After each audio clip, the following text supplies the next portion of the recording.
मैं बच्चों से भीख मंगवाया करता था। एक दिन मुझे सड़क पर एक गूंगी बच्ची मिली। मैं उससे भी भीख मंगवाने लगा, लेकिन मेरे तो होश ही उड़ गए जब वह मेरे पास बहुत सारे पैसे लेकर आती थी। उसे इतने सारे पैसे कौन देता होगा? सच्चाई जानने के लिए मैंने उसका पीछा किया। जब मैंने उसे देखा तो मेरे जिस्म से जान ही निकल गई, क्योंकि वह बच्ची भीख मांगने की जगह मैं एक गरीब परिवार का लड़का था। मेरे मम्मी पापा को मुझसे बहुत आस थी, लेकिन उन्होंने मुझे घर से भगा दिया क्योंकि मैं बेरोज़गार निठल्ला निकल गया था।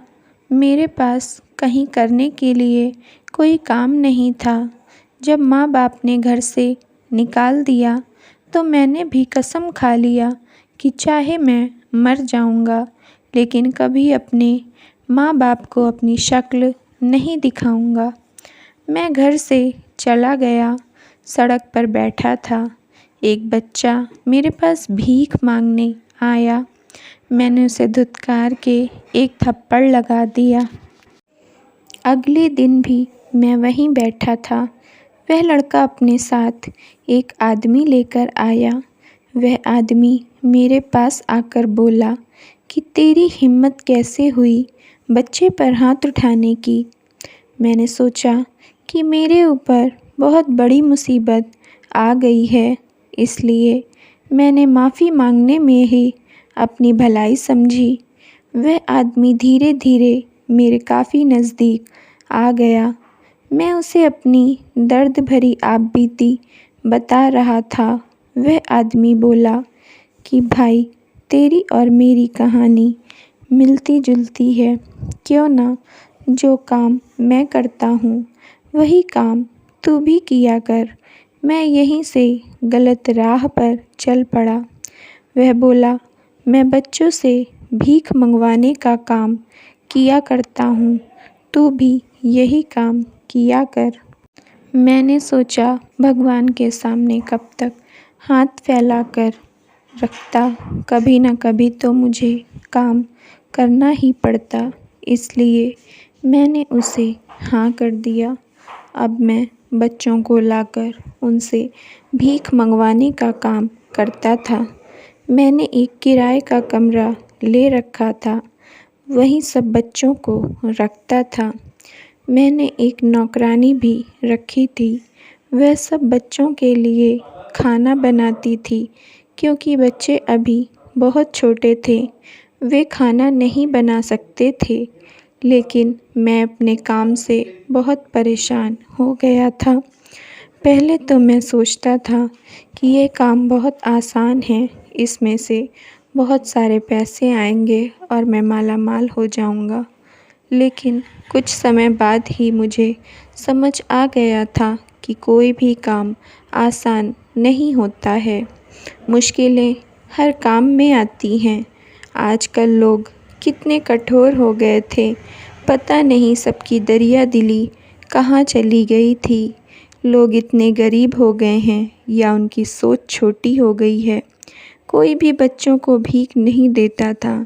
जो लोग देते भी थे वह सब सिक्के देते थे। आजकल की महंगाई के ज़माने में भला सिक्कों से किसका भला होता है? इतने सारे बच्चों का खाना कपड़ा में पैसे बहुत खर्च हो जाते थे। एक दिन मैं सड़क पर चला जा रहा था। अचानक मेरी नज़र एक बच्ची पर पड़ी। वह सड़क के किनारे खड़ी थी। मैं उसके पास गया।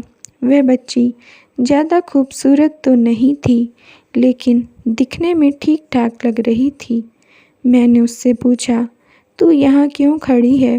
कौन है? वह मेरी तरफ गंभीर चेहरे से देखने लगी, लेकिन कोई जवाब नहीं दिया। मैंने उससे पूछा, तेरा घर कहाँ है? वह फिर मेरी तरफ देखने लगी। वह मुझसे इशारे में कहने लगी कि उसका कोई घर नहीं है। मैंने पूछा, तेरे माँ बाप किधर हैं? यहाँ क्यों खड़ी है? उनके पास चली जा। क्या तू रास्ता भटक गई है? अपने माँ बाप का नाम पता बता दे तो मैं तुझे उसके पास छोड़ आऊँगा। उसने मुझे सिर हिलाकर इशारे में समझाया कि मेरा इस दुनिया में कोई नहीं है, मैं बिल्कुल अकेली हूँ। उसकी बात सुनकर मैं दिल ही दिल में खुश हो गया, क्योंकि मुझे अपने धंधे में काम करवाने के लिए ऐसे अनाथ बच्चों की बहुत ज़रूरत होती थी। यह बच्ची दिखने में शक्ल से बहुत मासूम थी। मैंने सोचा, ऐसी भोली सूरत वाले बच्चों पर लोग तरस खाकर भीख जल्दी दे दिया करते हैं। मैं उसे अपने साथ अपने घर ले आया। वह बच्ची भी आनाकानी किए बिना मेरे साथ मेरे घर आ गई। यह बच्ची गूंगी थी, कुछ बोल नहीं सकती थी। मैंने उसका नाम मुन्नी रख दिया था, क्योंकि इतने सारे बच्चों में से किसी एक को बुलाने पर उसके नाम से बुलाया करूं। मुन्नी ने खाना खाया और सो गई। सुबह उठने के बाद सभी बच्चे अपने अपने काम पर जाने की तैयारी कर रहे थे, क्योंकि मैं बच्चों से भूखे पेट ही भीख मंगवाता था। भूखे बच्चे मासूम दिखते थे। वह भूख की वजह से अच्छे से भीख मांगते थे। जो बच्चे जितनी भीख लाते थे उन्हें उतना ही खाना मिलता था। मैंने मुन्नी को जगाया, उठ, काम करने का समय हो गया। वह उठी तो मेरी तरफ देख रही थी, जैसे कि वह मुझसे अपना काम पूछ रही हो। मैंने कहा, तुझे भीख मांगने तो जाना ही पड़ेगा, क्योंकि मैं तुझे बैठाकर मुफ्त का खाना नहीं खिला सकता हूँ। यहाँ हमारे साथ जो भी बच्चे रहते हैं वह सब काम करते हैं। ये सब बच्चे शहर के सबसे व्यस्त सड़क पर भीख मांगते थे। यहाँ पर दिन भर पैसे वाले लोगों की गाड़ियाँ निकलती थीं। मुन्नी भी सब बच्चों के साथ जाकर भीख मांगने के लिए तैयार हो गई। उसे भी मैं सभी बच्चों के साथ छोड़ आया। रात को जब सब बच्चे घर वापस आ गए, सब अपने अपने पैसों के डिब्बों के पैसे निकालकर मेरे डिब्बे में रख रहे थे। डिब्बे में सिक्के खनकने की आवाज़ आ रही थी। मुझे गुस्सा आ रहा था। आज भी वैसे ही सिक्कों की ही कमाई हुई थी। कभी कोई 100-500 रुपए नहीं देता था। सब लोग 10-5 रुपए ही देते थे। थोड़ी देर में मुन्नी भी अपना भीख वाला डिब्बा खाली करने गई, लेकिन जब वह डिब्बे के पास गई तो डिब्बे से कोई आवाज़ नहीं आई। मुझे मुन्नी के ऊपर बहुत गुस्सा आया। तेरी इतनी भोली सूरत होने का कोई फ़ायदा नहीं मिला। अरे, इसकी सूरत तो ऐसी थी कि सभी लोग पैसे ज़रूर देते, फिर भी ये खाली हाथ आ गई। मैं उस पर चिल्ला रहा था। एक बच्चा बोला, भैया सुनो, मुन्नी को डांटो मत, आप एक बार यहाँ आकर डिब्बा तो देख लो। मुन्नी हम सबसे बहुत ज़्यादा पैसे लेकर आई है। मैं अपने डिब्बे के पास गया तो मैं अचंभित रह गया। मेरा डिब्बा 1000-500 की नोटों से भरा था। मैंने मुन्नी को प्यार से गोदी में बैठाया और अपने हाथों से उसे खाना खिलाया। आज पहली बार मैंने इतने सारे पैसे देखे थे, वरना सिर्फ चिल्लर ही देखने को मिलता था। मुझे लगा आज काफ़ी अमीर लोग सड़क से गुजरे होंगे। मुझे लगता है अभी भी लोगों के दिलों में इंसानियत ज़िंदा है। शायद दूसरे बच्चे अच्छे से भीख ना मांगते हों, इसलिए नहीं मिलती है। आज मैं बहुत खुश था। अगले दिन फिर वही हुआ। जब सब बच्चे वापस आए, मैंने सबका डिब्बा झांक कर देखा था। सबके डिब्बों में सिक्के थे और मुन्नी का डिब्बा आज भी 1000-500 की नोटों से भरा था। आज मुझे आश्चर्य हुआ कि ये कैसे हो सकता है। ऐसा इत्तेफाक कैसे हो गया कि वह कल और आज दोनों दिन बहुत सारे पैसे लेकर आई। मेरे ख्याल से इतने सारे पैसे कोई भीख में कभी नहीं देता है। मैं भी अपने धंधे में 10 सालों से था, लेकिन कभी ऐसा नहीं हुआ था। कभी किसी बच्चे को इतने पैसे नहीं मिले थे। जब मैंने मुन्नी से पूछा कि इतने सारे पैसे तुझे कौन देता है, तो उसने कोई जवाब नहीं दिया। एक बच्चे ने मेरे पास आकर कहा, भैया हम सब तो भीख मांगते हैं। मुन्नी हमारे साथ जाती है, लेकिन फिर पता नहीं कहाँ गायब हो जाती है। जब हमारे घर आने का समय होता था तो यह फिर से चली आती है और उसका डिब्बा भी पैसों से भरा होता था। मैंने मुन्नी को डांट डपट कर पूछने की बहुत कोशिश किया, लेकिन उसने मुझे कुछ नहीं बताया। अगले दिन मैंने सोचा कि मैं चुपके से मुन्नी का पीछा करूँगा कि आखिर उसे भीख में इतने सारे पैसे कौन देता है, कौन इतना दरिया दिल आदमी है। सब बच्चे अपने काम पर जाने के लिए तैयार हो गए। वे सब निकल रहे थे। तभी पीछे से मैं भी चुपचाप पीछा करने के लिए जाने लगा। तभी मेरा मकान मालिक आ गया। वह मुझसे बोला कि तेरा 6 महीने का किराया बाकी है, उसे जल्दी से दे दो, वरना मैं तुम्हारे काले कारनामे पुलिस को बता दूंगा। फिर ज़िंदगी भर जेल की चक्की पीसते रहना।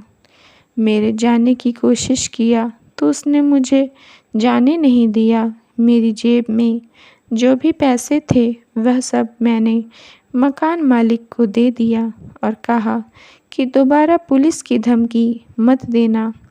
अभी इतने ही पैसे हैं, रख लो, बाद में तुम्हें सारे पैसे दे दूंगा। वह बोला, अरे घर की बात है, मैं तो मजाक कर रहा था। मैं क्यों जाऊंगा पुलिस से कहने। बीवी बच्चे वाला आदमी हूँ, पुलिस के झमेले में नहीं पड़ूंगा। बस मेरे पैसे मुझे समय पर दे दिया करो। इसके बाद तुम क्या करते हो, क्यों करते हो, मुझे कोई मतलब नहीं है।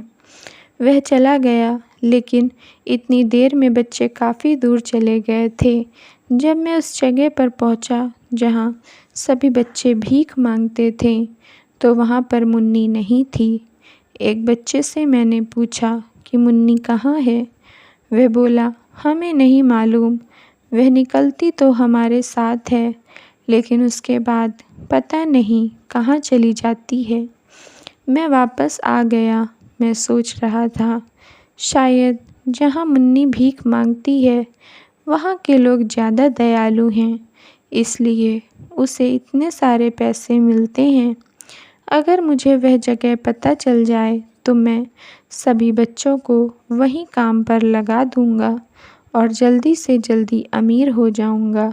आज रात भी जब बच्चे अपना अपना पैसों का डिब्बा खाली कर रहे थे तो सबके डिब्बों में सिक्के थे, लेकिन मुन्नी के डिब्बे में 1500 के नोट थे। मैं अगले दिन का इंतज़ार करने लगा। सुबह फिर से मैं चुपचाप बच्चों के पीछे जाने के लिए तैयार हो गया। सब बच्चों के जाने के बाद मैं चुपके चुपके उनके पीछे जा रहा था। यह बात किसी को भी पता नहीं थी। सभी बच्चे अपने काम पर लग गए, लेकिन मुन्नी दूसरे अनजान रास्ते पर चलने लगी। मैंने उसका पीछा किया। वह बहुत दूर निकल गई थी। मैं उसके पीछे पीछे जा रहा था। वह सुनसान रास्तों पर अंदर ही अंदर ऐसे चल रही थी जैसे कि वह ये सब रास्ते बहुत अच्छी तरह से जानती है। मैं तो हैरान था। मुन्नी के पीछे चलते चलते मैं अचानक रुक गया, क्योंकि मुन्नी एक पेड़ के नीचे जाकर बैठ गई। वहाँ आसपास 2-4 घर बने थे। बहुत कम लोग आ जा रहे थे। मुन्नी ने अपना डिब्बा वहाँ पर रख दिया। उसके बाद जो उसने किया उसे देखकर तो मेरी आँखों को यकीन ही नहीं आ रहा था। वह ये सब क्या कर रही थी। वह खड़ी होकर जो दिल करता वह करने लगती, उल्टे सीधे करतब दिखाने लगी। उसके करतब देखकर मेरी आंखें फटी की फटी रह गईं। थोड़ी ही देर में वहाँ भीड़ लग गई। सब लोग उसके डिब्बे में 100, 500, 1000 के नोट डालकर जा रहे थे। ऐसा लग रहा था सब लोग उसके करतब से खुश होकर उसे इतने सारे पैसे दे रहे थे। यह सब देखकर मैं दंग रह गया। मैं उसे बहुत गौर से देख रहा था क्योंकि मेरे दिमाग में तो कुछ और ही चल रहा था। थोड़ी देर बाद उसने सब कुछ दिखाना बंद कर दिया। सब लोग चले गए और वह पेड़ के नीचे सो गई क्योंकि उसने बहुत सारा पैसा इकट्ठा कर लिया था। अब उसे और ज़्यादा काम करने की ज़रूरत नहीं थी। दूसरे बच्चे बेचारे 12 घंटे भीख मांगकर भी बहुत कम पैसे लाते थे। मुन्नी के कमाल को देखकर मैं बहुत खुश हो गया। उसके पास बहुत अच्छा गुण था। मैं तो जल्दी से जल्दी अमीर बनने के सपने देख रहा था। मेरे पास पैसे नहीं थे, इसलिए कौन लड़की मुझसे शादी करती। पत्नी को पैसों से ही खुश रखा जाता है। अगर पत्नी खुश रहेगी तो वह हमें भी सुख देगी, वरना बिना पैसों के शादी के बिना ज़िंदगी नर्क बन जाती है। मैं अपनी शादी के भी सपने सजाने लगा। मैं सोच रहा था कि यह मुन्नी के करतब सभी बच्चों को सिखा दूंगा, जिससे सभी बच्चे बहुत सारा पैसा लाएंगे। मैंने खुद भी सब कुछ ध्यान से समझकर सीख लिया था। अब तो मेरे जलवे होंगे। अपने दिल में यही सब सोच रहा था, लेकिन किस्मत किसी ने नहीं देखा। इंसान कब किस मोड़ पर पहुंच जाएगा। मुन्नी सो ही रही थी। मैं जल्दी से घर पहुंच गया। मुझे सब बच्चों से ज़्यादा मुन्नी पसंद आ गई थी क्योंकि वह हीरा थी, हीरा। आज फिर उसने बहुत सारे पैसे अपने डिब्बे से निकाल कर डाल दिए।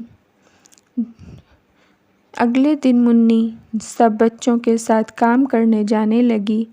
मैंने उसे रोक लिया। वह इशारे से मुझसे काम पर जाने के लिए कह रही थी। मैंने उससे कहा कि तुम्हें तो खुश होना चाहिए कि आज तुम्हारी छुट्टी है।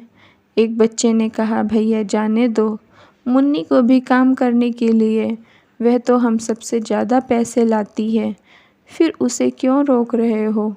मुझे बहुत गुस्सा आ गया। मैंने कहा, अरे कब किसे काम पर भेजना है, यह सब देखना मेरा काम है। सब बच्चे काम पर चले गए। मुन्नी भी कमरे में चली गई। आज मुन्नी की जगह मैं करतब दिखाने जा रहा था। मैं उसी पेड़ के नीचे चला गया, वहीं बैठ गया। जो काम मुन्नी करती थी वही सब काम करने के लिए तैयार हो गया। मुन्नी अपनी आंखें बंद कर लिया करती थी, फिर उल्टा सीधा करतब दिखाती थी और देखते ही देखते भीड़ जमा हो जाती थी। मैंने भी ऐसा ही किया, अपनी आंखें बंद कर लिया और उल्टे सीधे मुन्नी की तरह ही करतब दिखाने लगा। मैं उसी समय पर ही करतब दिखा रहा था जिस समय पर मुन्नी दिखाती थी। मैं आंखें बंद ही किए था। मुझे एहसास हो रहा था कि काफ़ी भीड़ जमा हो रही है। मैं दिल ही दिल खुश था और थोड़ी देर आंखें बंद किए था, लेकिन मैं डर गया। मेरे होश उड़ गए।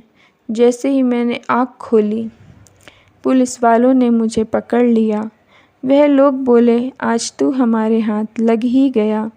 मुझे अपने किए पर पछतावा हो रहा था कि क्यों मैं यहाँ आई हूँ। मैं ज़्यादा पैसों की लालच में भूल गया था कि पुलिस वाले मुझे कुत्तों की तरह ढूंढ रहे थे। मैं जल्दी घर से बाहर नहीं निकलता था, लेकिन मुन्नी का पीछा करते हुए मैं यहाँ आ गया था। मैंने कभी नहीं सोचा था कि मैं इस तरह यहाँ पकड़ा जाऊँगा। मुझे पकड़ने के बाद पुलिस वालों ने घर पर छापा मारा। नौकरानी भाग गई। सब बच्चे पुलिस के हिरासत में थे। मुझे पुलिस वालों ने बताया कि मुन्नी कोई गूंगी लड़की अनाथ नहीं है, वह एक जाबाज पुलिस अफसर की लड़की है। ये सब मुझे पकड़ने की एक साजिश थी। मुन्नी की वजह से मैं सरेआम पकड़ा गया था। सभी बच्चों के माँ बाप का पता लगाकर पुलिस ने बच्चों को उनके घर वालों के हवाले कर दिया था।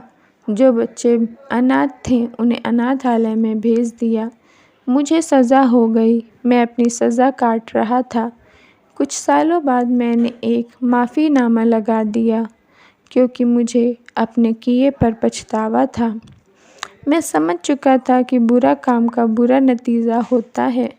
मुझे माफ़ी मिल गई, मेरी सज़ा कम हो गई, मुझे रिहा कर दिया गया। बाहर आकर मैंने एक बात का दृढ़ निश्चय कर लिया कि ईमानदारी से रहूँगा, भले ही कम पैसे कमाऊँगा।